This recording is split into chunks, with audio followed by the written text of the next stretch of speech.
Hello, আসসালামু আলাইকুম প্রিয় দর্শক। দেখতে পাচ্ছেন আমরা এখন মানে আস্তে আস্তে হাঁটতেছি। ঠিক আছে, এই আস্তে আস্তে হাঁটছি, দেখছেন কত সুন্দর রাস্তা। ঠিক আছে, চারিদিকে কোম্পানি, এই দেখতে পাচ্ছেন এক একটা কোম্পানি এক একটা এরিয়াতে ঘেরা আছে। হ্যাঁ, তো এই যে বিষয়, সবাই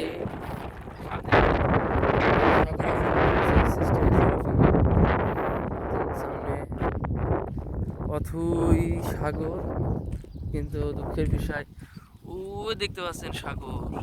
ওই যে ব্রিজের কথা বলছে না, ওই ব্রিজটার ওইখানে যাওয়া যায় নাকি বলে। ঠিক আছে, যাওয়া যায়। যাওয়া যায়, কিভাবে যাওয়া যায় জানি না। এই ব্রিজটা এখান থেকে কোন দিকে দেখতে গেছে? পাচ্ছেন, বেশি গেছে। ঠিক আছে, আর অনেক বাতাস। এই বাতাসের কারণে হয়তো ভয়েসটা ফড় ফড় ফড় ফড় ফড় ফড় করতেছে। আসলে অনেক বাতাস, ঠিক আছে, এই বাতাসের জন্য ভয়েসটা ফড় ফড় করতেছে। যাই হোক, সবাই বলবেন, দেখবেন, ঠিক আছে, এসে বিষয়, আল্লাহ ভরসা।